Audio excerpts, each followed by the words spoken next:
I had a friend, her name was Annette. Well, I still have a friend, her name is Annette. I don't think we're not friends anymore, but at one point I worked with Annette, and Annette had gotten into a relationship with a man who was not very kind to her. And she often came to work kind of sad, sometimes teary-eyed, and it was obvious over the time that he was not always kind to her physically, but sometimes he was pushing her around or grabbing her arm or doing some things that were definitely on the brink of really hurting her. But one day Annette came to work, and I had the desk right next to Annette, and I came in and sat down, and I was pretty young. I had been married maybe 2 months. I knew nothing about anything. And I was sitting next to her, and she walks in and she sits down, and it is obvious to me that she has been hurt. She has a real obvious black eye that she has tried to cover with makeup, and she has obvious choke marks on her neck that she has tried to cover. And so our desks kind of sat, like we sat in a circle, and so she was right here and I was right here, and I was sitting at my desk working at my computer going, I don't know what to say, I don't know what to say, I don't know what to say, I just want to get up and leave, this is so awkward, I don't know what to say. I did not know what to say. So finally, I'm just sitting there like my heart is beating out of my chest, because I mean, what do you say? I mean, what you really want to say is, you're an idiot. But you don't think that's probably going to go over real well. And you know, she's real teary-eyed, and she's just not doing well. Obviously, she's not doing well. And so I just started to pray, because I thought, I don't have any words. I don't know what to say to her. Okay, I've said that enough. And so I just started to pray and ask God, please give me words that will touch her, because I don't know what to say. And so finally I turned to her and I said, Annette, do you not believe that God would want better for you? I thought, that sounded so dumb. Oh, I can't believe it's simple. And I just kind of held my breath. And she looked at me and said, Tammy, you know, sometimes it's better to have somebody than to be alone. And you know, that was a long time ago that I heard those words, and I can't tell you how many times I've heard them since, from young women who put up with much more than they ever should. No, you see, I turned to Annette and I said, no, it's never better to have someone than to be alone. It's never. God has so much better for you. There's just no way that God would say, well, that's the best I can do for you. Sorry, better luck next time. I hope you believe in reincarnation. No, God would not leave that for you. God would have better. You are a person of great dignity. You are a person who is loved. You are a person created by God. He would not say, and the best I can do is to give you a guy that's going to beat you. No, it's just not true. And that's all I said, and then I turned away and I started to work some more. And then a few hours later, she was just kind of, you know, getting in a little better place, and she made some phone calls, and I said to her, Annette, what can I do to help you? Can I help you move out? Can I, you know, I'm thinking her boyfriend was like 10 feet tall, at least to me. And I was thinking, he could squash me with his big toe. But I will help you move. What can I do? What can I do to help you? And she said, Tammy, it's all right. I've already called my dad and my brother. They've got their trucks. They're coming with me tonight. I'm moving out. I was like, yes, yes. One moment in her life, one moment where she opened her eyes and saw herself for the beautiful, worthy woman that she is. That never changed. It had never changed. It had never been different. But she had just bought the lie that she didn't deserve any better. How often do we do that? How often do we settle for less because it just seems like, well, you know, nothing better may come along, so why not? How often do we settle for something that we think, well, I can fix it later? I've heard some women say, well, that's okay, because when I marry him, we'll walk to the altar and I will alter him. No, you won't.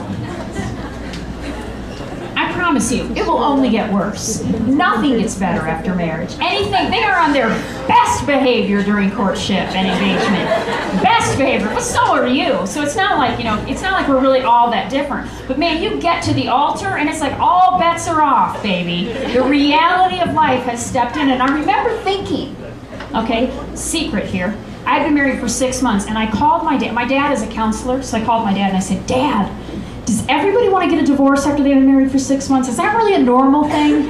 And he was like, why? I was like, just wondering. because I've made the biggest mistake of my life. Oh my gosh, what did I do? That went through my head a few times. Because it is a totally different place of life. It is a totally new way of living and sharing your life. And I realized I was a very selfish person. Then I had kids. It just gets worse.